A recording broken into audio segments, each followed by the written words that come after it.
The following is a production of DallasCowboys.com and the Dallas Cowboys Football Club. How about them Cowboys? Yeah! Go Cowboys! This is Girls Talk, Boys Talk, presented by Jigsaw Dating, preferred dating partner of the Dallas Cowboys, and broadcasting live from Dallas Cowboys World Headquarters at the Star. Now, your hosts, Christy Scales, Aisha Morrison, Nicole Hutchison, and Jess Navarez.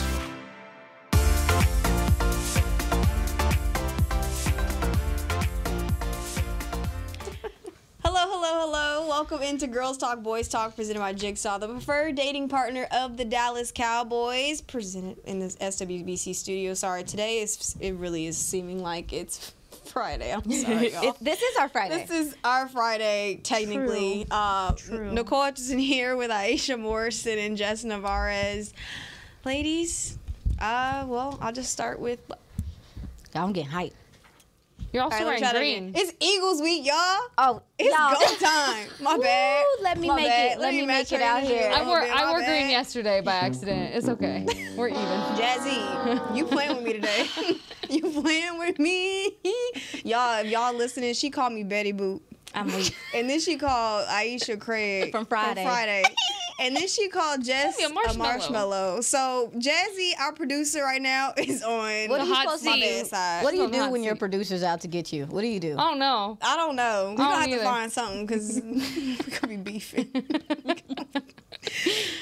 Woo! But no, for real though, like who gonna be beefing is these Dallas Cowboys and these Eagles. There's the Facts. Hello. yes. That's But we're blood gonna talk and about it in a water. little bit. But I just want.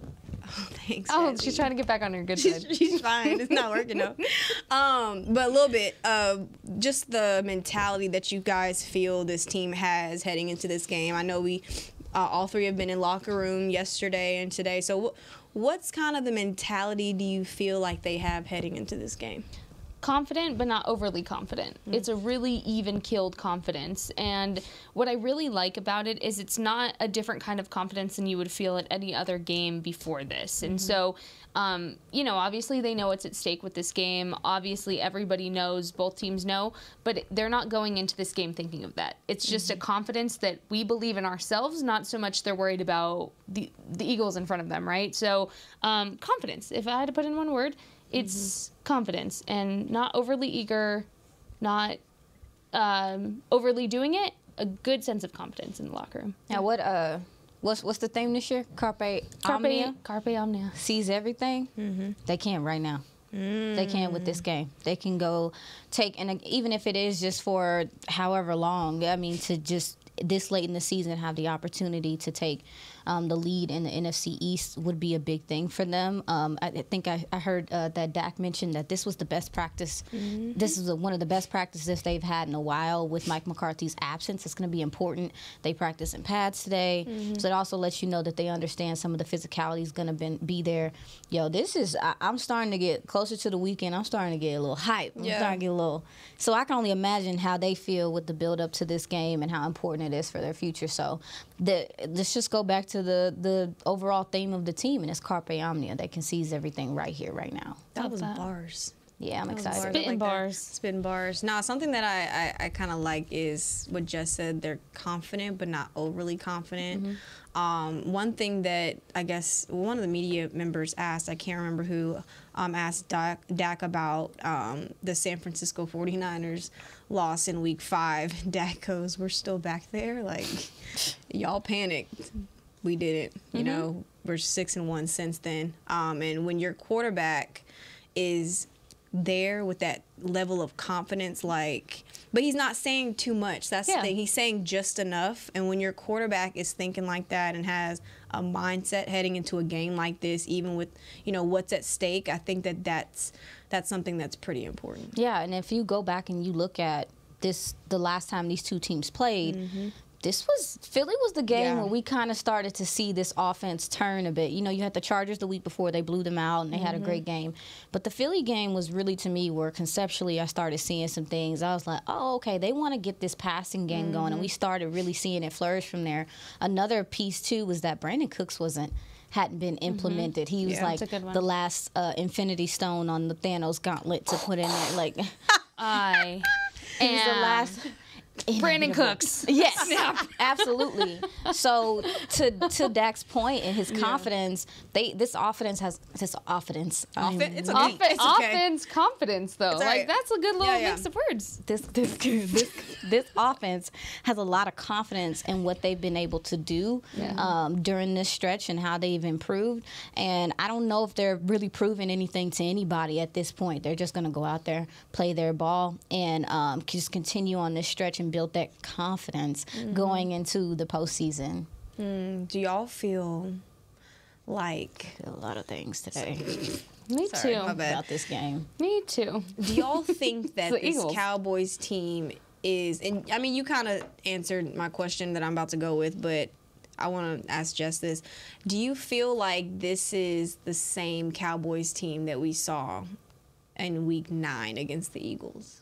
I do, but I think you're seeing the pieces come together more for it. I think at that point there was a lot working against them, and I will always go back to the offensive line. Not having your starting offensive line, you really now are seeing what it's capable of doing. You can look back to that point and say how much of the cohesiveness and continuity was missing and how it trickled down through the rest of the offense. And not only that, but you were still only 9 games in to a Mike McCarthy play calling sheet that you're just ultimately getting 9 reps at.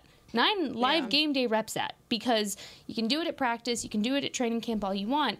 Game day reps are so much different than anything you can do at practice. So really, yes, he did it during preseason. Starters didn't play a snap in preseason. So you're looking at this, he had 9 times at that point. That's it. 9 times being the Cowboys play caller come game day.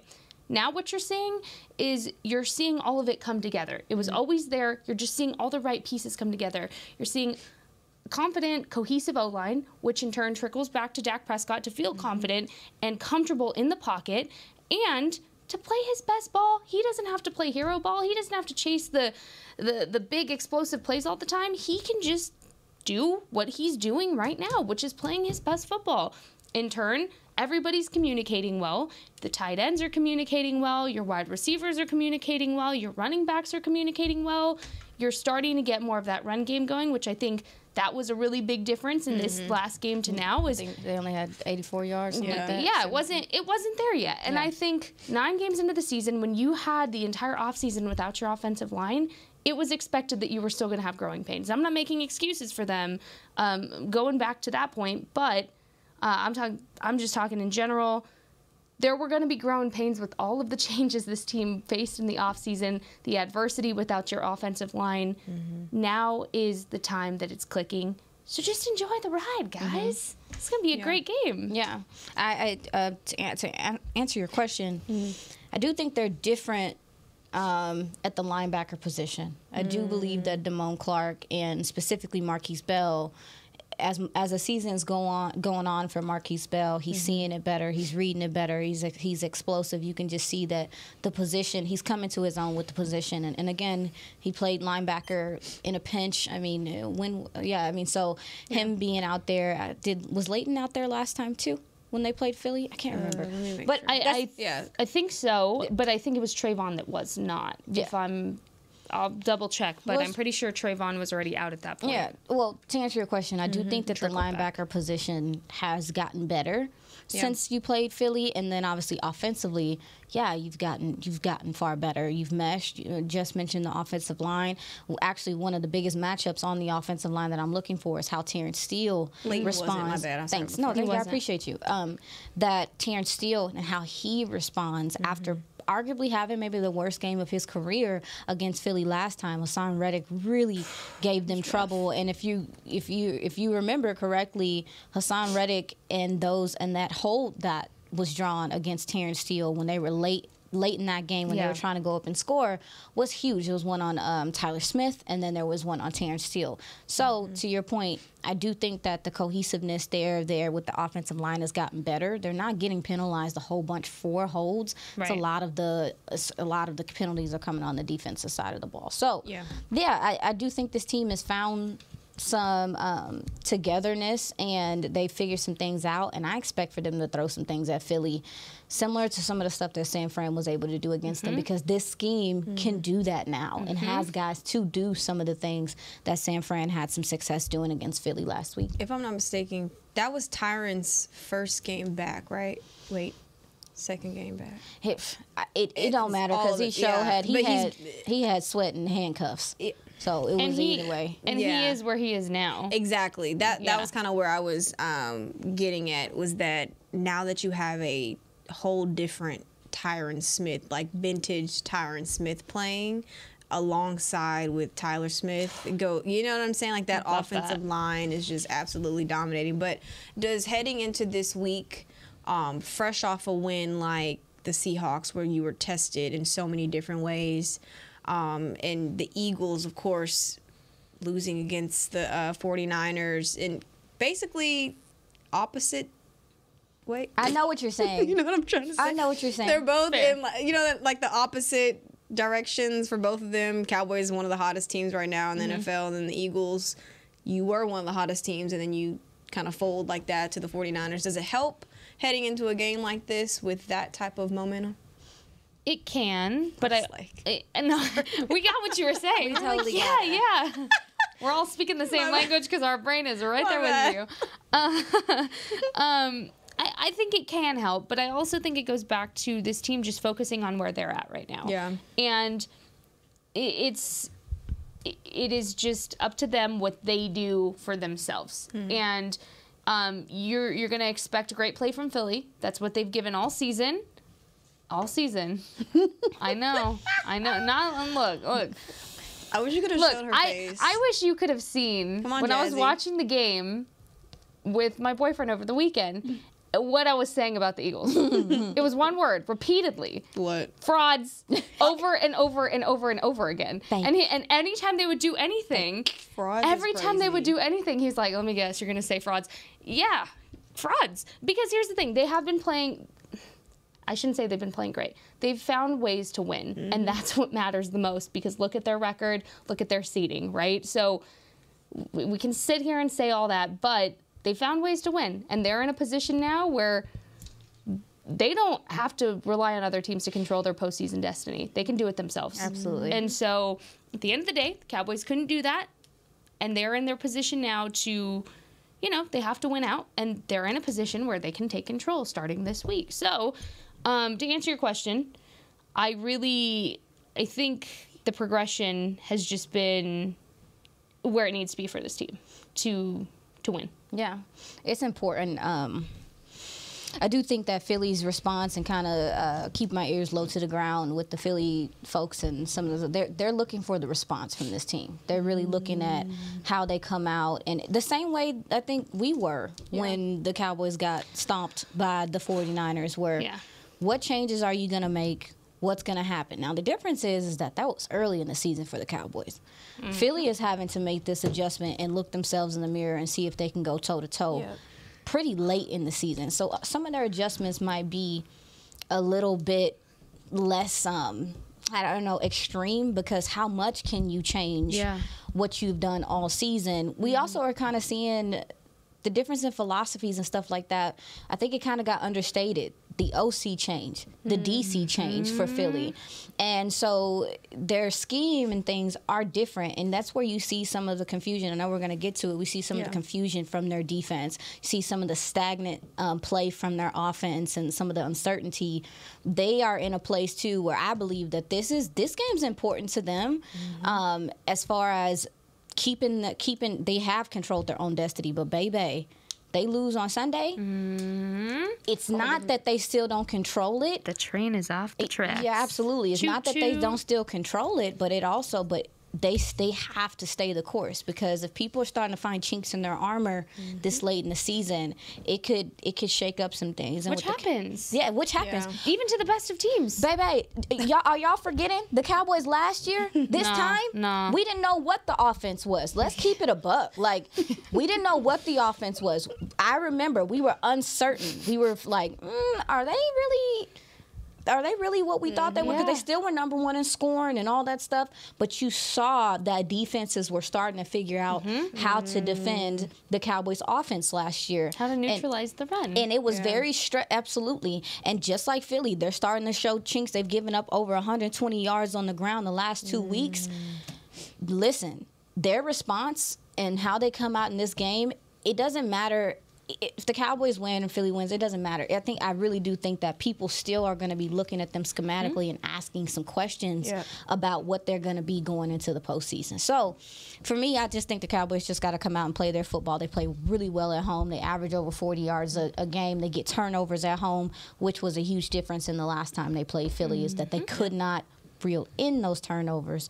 We'll see how things go on Sunday. All right, well, we're going to take our first break, and then we'll come back and break down some Eagles, Cowboys game stuff. Everything. I was about barnacles, but never mind, my bad.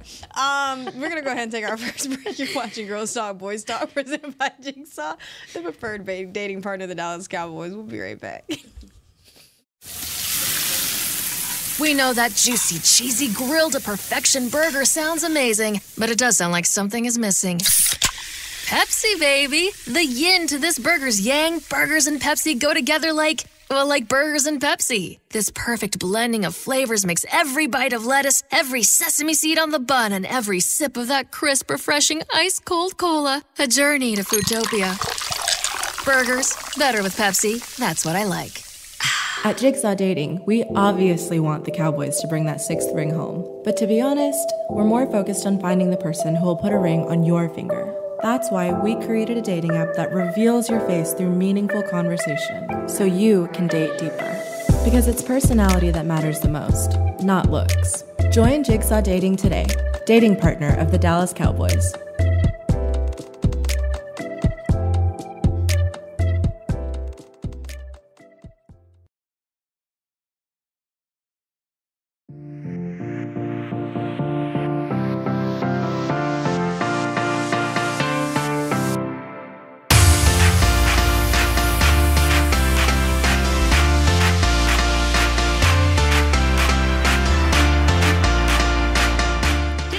For youth football and dance camps presented by Invisalign. Don't miss your chance to learn from the Dallas Cowboys cheerleaders and former NFL players at AT&T Stadium on December 22nd and 23rd. I didn't breathe there for a second. Celebrate the holidays with the Cowboys. Register today at DallasCowboys.com/camps. I got really excited. I stopped breathing. It's okay. It's okay. I'm sorry. It's okay. I'm sorry. It's going to be a lovely... I can't really breathe through my nose. It's a little windy outside if y'all don't live in the area. My allergies are allergying. It's okay. Oh, my goodness. Aisha, fix your face. Sorry. It's all right. All right, well, we got some good news today, y'all. We got some good news. We did. Reports say that we can expect Mike McCarthy back in the building tomorrow. Sorry, What a warrior. Yeah, no, seriously. Acute Crazy. appendicitis. I really didn't know what that was until I looked it up yesterday. I've seen Painful. people. I've I've seen people have it happen while we're overseas. It was not a good day. The fact that he came in and just thought it was like a stomach issue and like it was nothing. And I was like, oh, it's my appendix. That's crazy to me. Yeah, his presence is definitely he's needed. Yeah, I mean, and I do believe that Brian Schottenheimer and those gentlemen they've coached before. They're able to, and these are some grown men out here. They know how to run practice. They know how to do all that stuff, but implementing the game plan and him still being a part of the preparation, I think is still going to be important. I think it does help that you are familiar with this team, and that Philly has not changed a lot since week 9. Spoiler alert. But very happy to hear that MM is okay and that he's going to be back. And I like I said, I do believe it's important that he's here because he's the play caller now, and he's the one doing the install. Sounds like they installed on Monday, Tuesday, kind of early in the week. So him being out isn't as like detrimental, but really just his presence. Yeah, it matters. It matters, right? So having him back tomorrow will be nice. Yeah, it's also funny how Schottenheimer was talking about him this morning. Like all he's talking about is football or Pittsburgh, and he said today I didn't talk to him long enough that he got to talk about Pittsburgh. Where he's from? Like anesthesia or something. And a little loopy.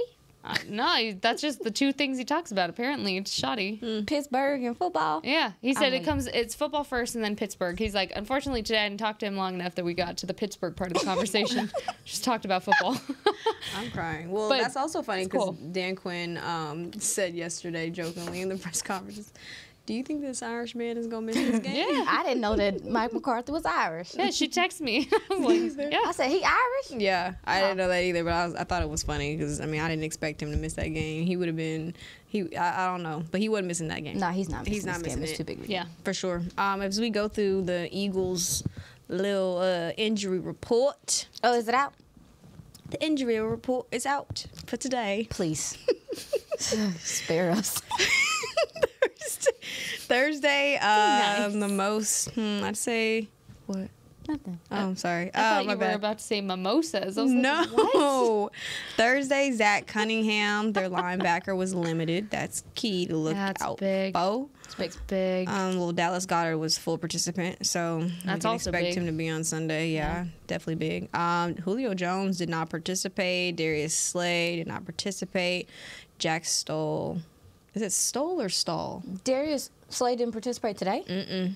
He did not participate today, so that's Well. another key. Well, he that's- didn't Did he participate participate in yesterday either. Because he is a veteran. So yesterday I was like, oh, it's a veteran rest day. Yeah, but but on today- a Thursday, Unless he's trying to pull a Tyron, but, you know. Could be. No. Need not forget how physical San Fran plays. Like, need not forget That's they're true. coming off of a game from San Fran. I'm sure they're hurting a little bit. he didn't want to tackle out there anyway, though. I'm just But you're right. That's saying. That's key. Yeah. And the Zach Cunningham, him being limited, that sounds like he's trending towards playing. I will say, keep my ears low down to the ground. That's something that the Philly folks are betting on. Zach Cunningham, out of all their linebackers, they believe is their best coverage linebacker. So him being able to come back is something that is going to be important. And I just expect for Jake Ferguson to look him in the face and say, I don't care. Yeah, in week 9, we're just comparing here. Cunningham had 10 combined total tackles, 1 tackle for loss, 1 pass deflection. He led the Eagles defense in combined total tackles. Yes, against he's the Cowboys. important. Thank you for that, Joseph. He's important to them. I just want to point out Damone Clark had 11, but Get What do busy. Hello. I just want to say that, you know. Love that. Damone had 11. Thanks, Jesse Jess. Now there's offense. Sorry. There's offense. You kind of mentioned Jake Fergie Ferg. Absolutely. What do you want to see from him on Sunday? Because he going to have a big test. He showed some dog in him. He's been showing some dog in him, though, all season long, though. But I think last week we really saw a different side of him. How much more are we going to need from him on Sunday? Honestly, last time the Cowboys played Philly, this was Jake Ferguson's best game of the season. He was targeted 10 times for 7 receptions, 91 yards. He averaged 13 yards, a catch, which was huge, and he just really attacked that offense. That defense rather. Cowboys used him in several situations, but his physicality, man, I believe is what is the difference with him. People don't want to tackle him. Why would you? He's huge. Yeah. I mean, we see them in the locker room, and that's going to say that. The yak yardage in this game, you saw how much San Fran took advantage of the Eagles. We know that Ferg is a guy that can break a couple of tackles and get you some yardage on big plays, but also, too, we talk about Philly's linebackers. Yeah, they're getting Cunningham back, but they struggle in coverage. And so you can catch them with some bad angles. You can catch them cutting up field. So I think that Jake Ferguson is going to be very important to what they want to do. I'm curious to see what Philly does because they're going to have to make some business decisions. Because are you going to bracket CD? Oh, I hope not, because if you do, you're leaving Brandon Cooks open. Yeah. Are you going to devote yourself to stopping Jake Ferguson? Because if you do that, You're leaving which a we whole lot are of guys seeing open. their teams are starting to be Yeah. like, hey, this 87 dude, we can't just leave him out there like that. Yeah. So Philly's secondary is going to have to make some business decisions on what they want to do. But I expect for Ferg to get busy, maybe do some things in the screen game. We saw some of that. I like that. This is a big game for him, and I expect for him to show up. Okay. What's some offensive things that you feel like this Cowboys team should try to do a little differently from the start? Score early. Score early. Make a touchdown. Actually, hold on. Let me rephrase that. Make a touchdown on the first drive you have that ball. Oh, goodness. I say it every week, but this is the week you have to do it. Yeah. You have to do it. The moment that this Eagles team, and you saw it in the 49ers game, feels the pressure that you're going to take that ball down, and they keep doing it over and over and over, they got deflated fairly quickly in the second quarter against the 49ers, who had an awful first quarter. So, again, you find little holes, how'd you describe it earlier? But chinks in the armor. Chinks in the armor. Yeah, you find that. That's a big one. And score early, go down the field early, and really that's my only gripe with this offense is that it almost seems like they take a second to kind of get going. Click. Yeah. And I want to see that eliminated, and you just go from the get-go, and then you put yourself in a good position ahead of the half, and then come out of the half, and you're stronger, and you make those in-game adjustments if needed. That's really my only complaint about this offense is I want to see the quicker starts. Yeah. A few things I am looking for with them is to not force the run game, but be efficient. Because if you go back and look at the San Fran game, San Fran came out and they wanted to run the ball. Let me tell you something.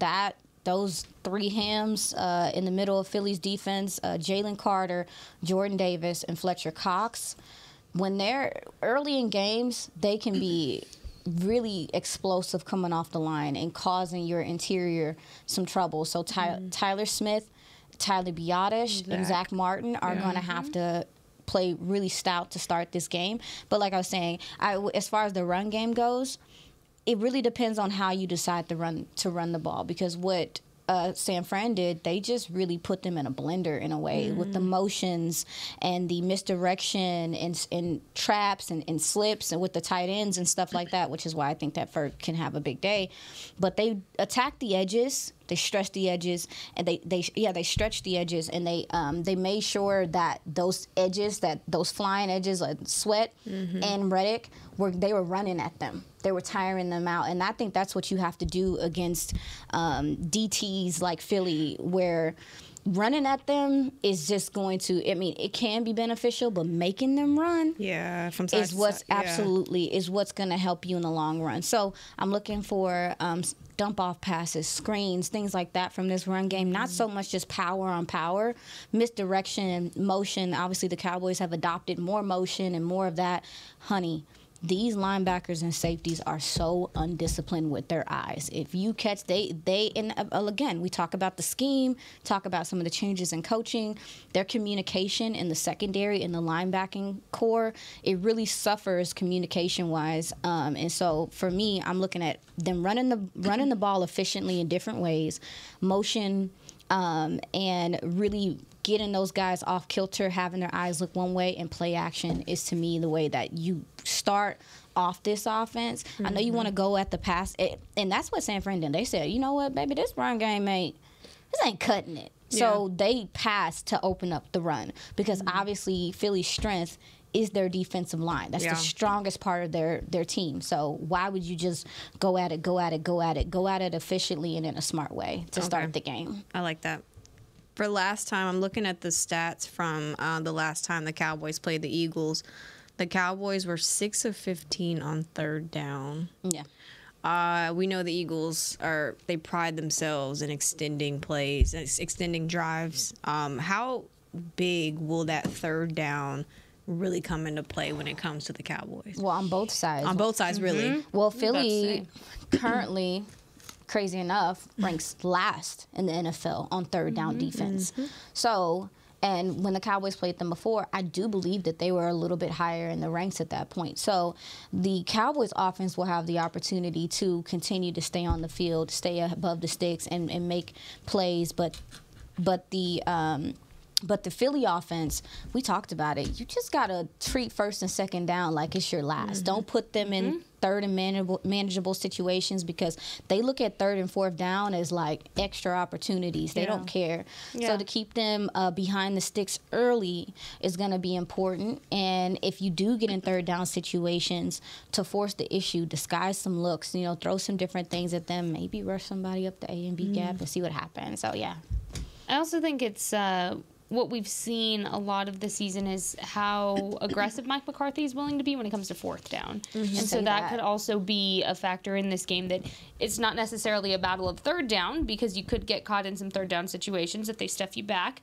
I'm interested to see if Mike McCarthy keeps on that progression, because, again, we're assuming he's on the right track to come back, because that's what we're hearing, to be at the game on Sunday. So I'm interested to see the aggression on fourth downs from the play calling and the analytics side of things, because Mike McCarthy has been fearless in that, and sometimes it's scrutinized.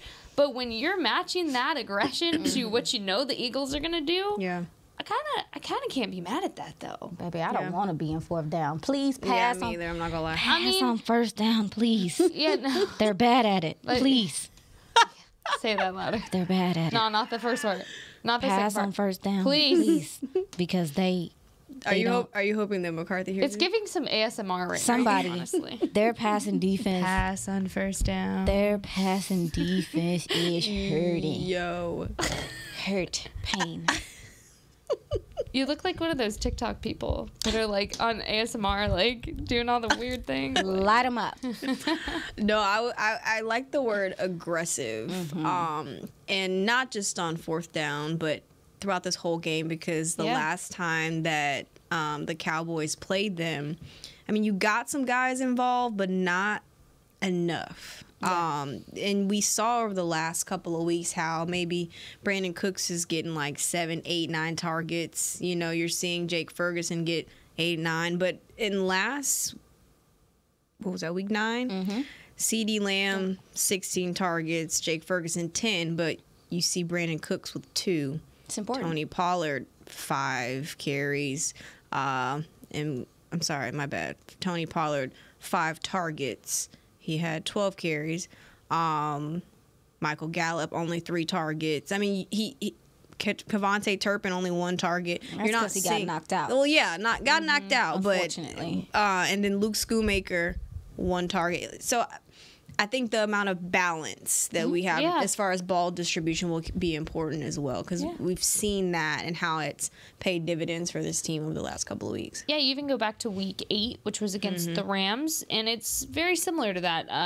Let's see, CeeDee Lamb had 14 targets. B. Cooks only had 4. Fergie only had 4. MG only had 3. Turp only had 2.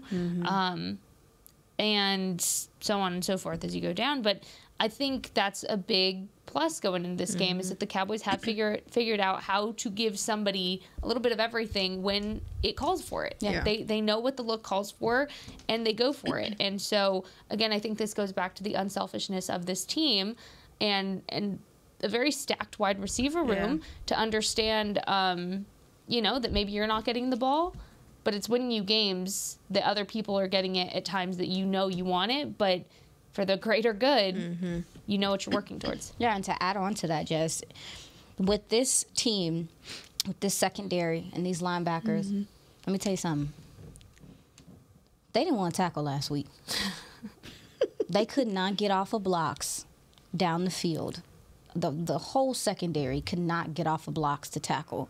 So for me, when you talk about the wide receivers, the ball distribution and everything, yes, I agree with you. I think Brandon Cooks should be far more involved. Obviously, Ferg will be involved. Kevontae Turpin had a big TD. He actually had a big TD in that game coming back from the injury.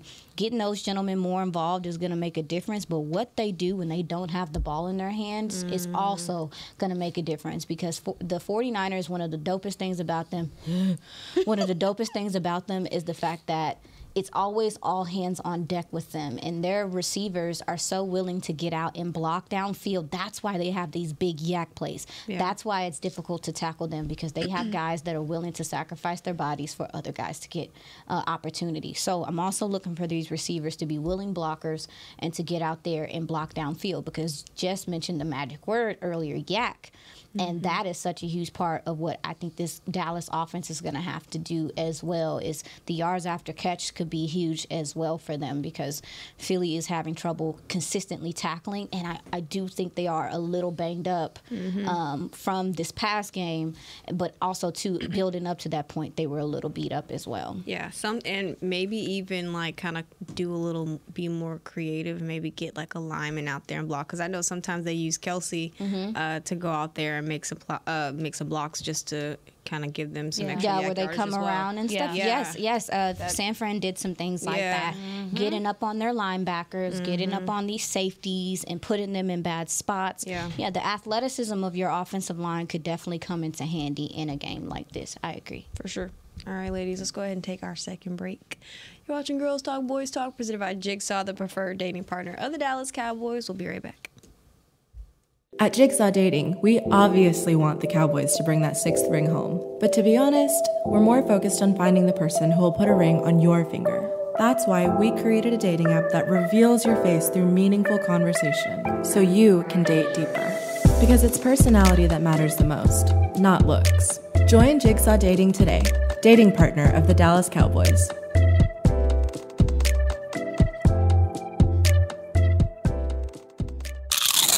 You know that sound anywhere. It's the crisp crunch of that first nacho chip. With its perfect cheese to sour cream ratio sitting atop a layer of delicious beans, it's a sip away from perfection. That's what we're looking for. Add a delicious, refreshing Pepsi and we've achieved absolute nacho nirvana. Because while you can pile those nachos high with every spicy, cheesy, savory topping, there's no topping a cool Pepsi finish. Nachos, better with Pepsi. That's what I like.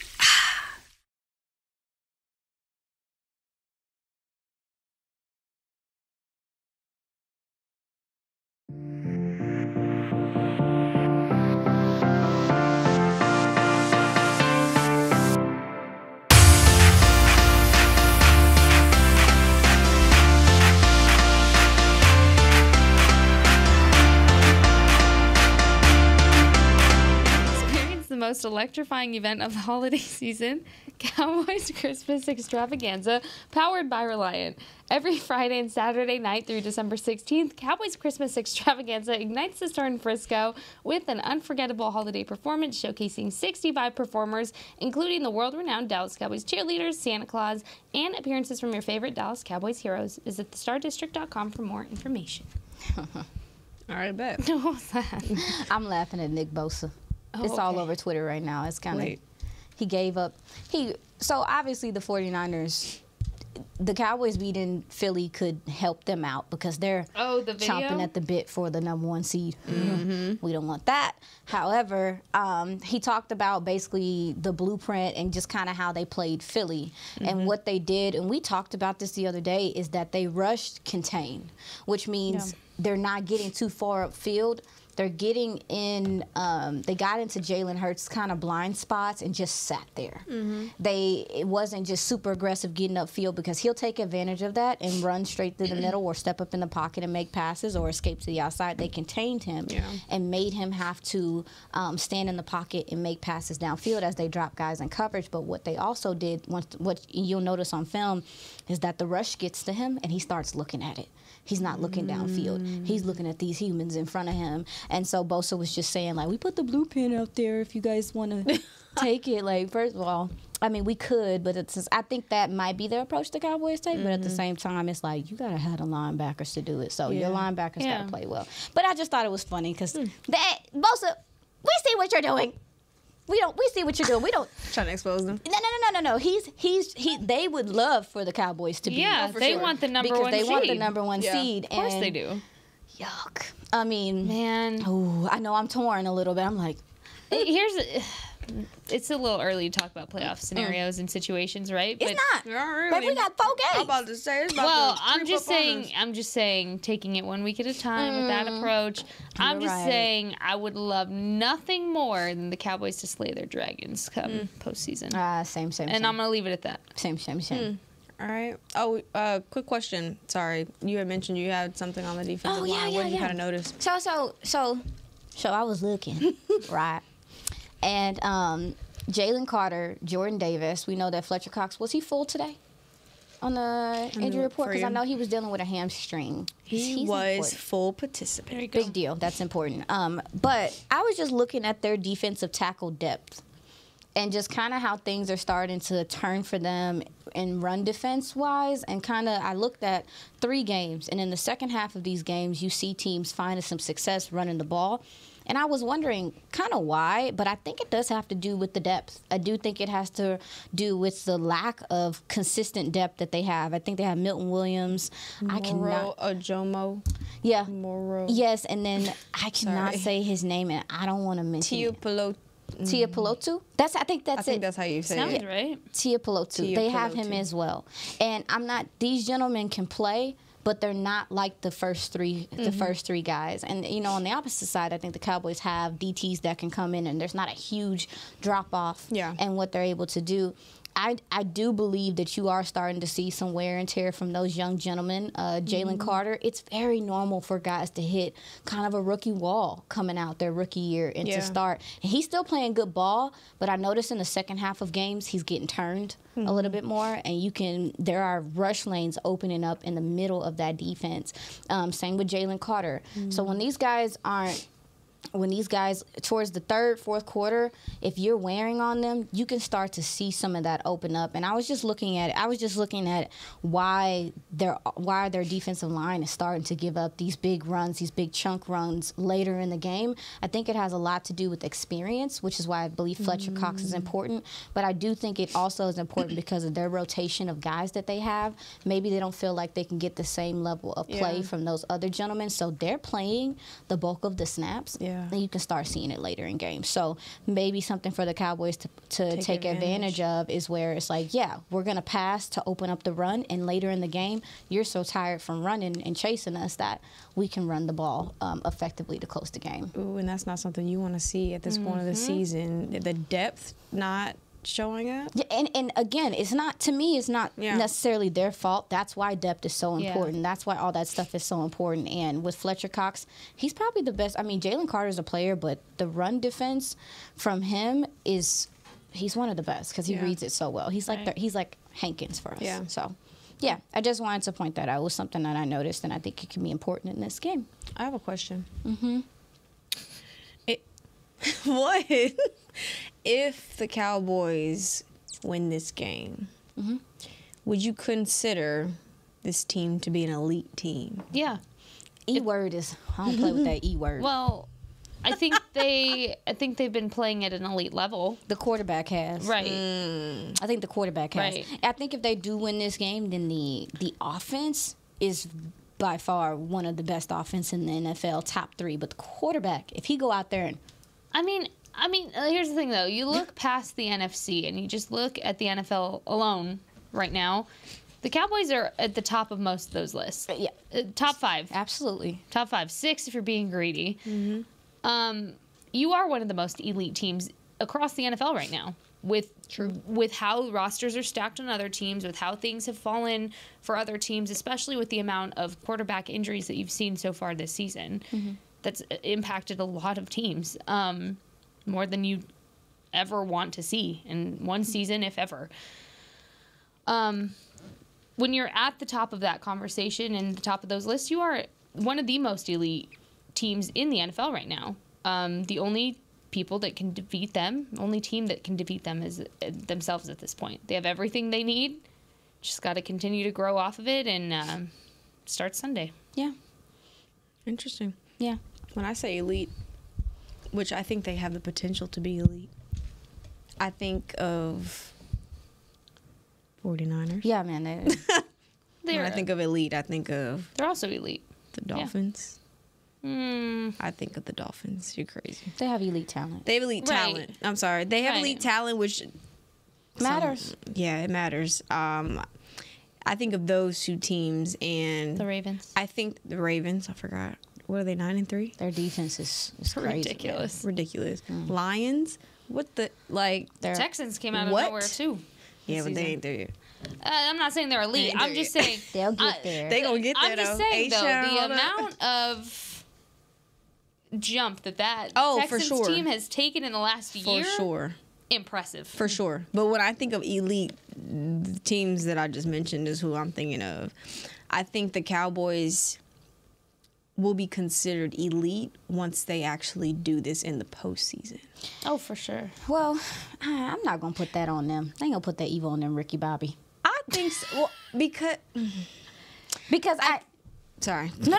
Go ahead. No, go ahead. Sorry. No, you're right. Like, well, no, I mean, I'm not saying that they cannot be elite. You know what I'm saying? I just want them to, of course, win these games in the regular season, but you got to do that in the postseason too. I think this next little gauntlet of play of teams they're going to play should put them in that conversation. True. And also give us a lot of confidence that they can go do it. So, I mean, yeah, I agree with you there. But I definitely, like Jess said, I want to enjoy the ride. Oh, yeah, for sure. And to not put so much, it's unfair. I find it unfair to them sometimes. It's like it's so much that's contingent on the playoffs, but we get it. But what a grand opportunity to go show what you're capable of in this next few games. If not now, then when? Because you have to also look at the 1-year contracts that you have within this team right now, which is Stephon Gilmore, Brandon Cooks. You have Tyler Biotish on a contract year. Tony Pollard's on a franchise tag. You have so many moving parts that you might not be able to retain in the offseason. Jonathan Hankins, another one. True. You have so many moving parts. And it's just kind of the fact of football. Your roster doesn't look the same year to year. It could be similar, but your roster will not be what it is now, and you need to carpe omnia, seize everything while you can this season, and do it now while you have that talent around you. Also, Diggy Zua, I noticed it was very weird because Jason Kelce is that guy. Yeah. But, man, there were times against San Fran that they were getting interior pressure. Looking for Osa, y'all. Like, what year is this? This isn't a contract year for Osa, too. I don't think so. No, I think he has one more. I think he has one more year. But yeah, I mean, he's becoming one of the better DTs in this game. And I really feel like I don't know if we were gonna get there yet, but that's my guy to watch. Yeah. This game. I think he could be huge in this game if he can get interior pressure. Okay. Well, we actually got time's up. It's already 4:46. I'm sorry. No, that's okay. He does have one more year on his contract, by the way. Next year. Next year. Osa. Well, let's hopefully enjoy the ride and hopefully enjoy a win on Sunday. Oh, what's the pod pick, Jazzy? Because you ain't say nothing. We gonna find out. Oh, score prediction. Oh, goodness. Why are you looking at me? The score prediction? Last time was 28-23 Eagles. I'm going to go. I got this. I'm going to go 34-27 Cowboys. Barnacles. I'm going to go 35-23. I feel a safety in my spirit. I'm going. Oh, I love that. I'm going 38 Cowboys. Another Sam Williams safety. 38? 38 Cowboys. All right. 35 Eagles. I will throw up. They better not give up 35 at home again. Did you say you will throw up? I will throw up if they give up 35 at home again. Defense better get their life together. Well, I think they're going to be in for a battle, but the Cowboys will come out on top. Look. Let's make Aisha feel better. Let's say 12 of those points come from 2 Deron Bland pick sixes. That make you feel better? That hurt me. They better not give up 35 again. She took that personal. Nicole, what'd you do? Well, on that note, I think it's time to wrap this show up. We gotta run. We gotta go. You have been watching Girls Talk, Boys Talk, presented by Jigsaw, the preferred dating partner of the Dallas Cowboys. We'll see y'all next week. Bye, guys. This has been a production of DallasCowboys.com and the Dallas Cowboys Football Club. How about this, Cowboys? Yeah!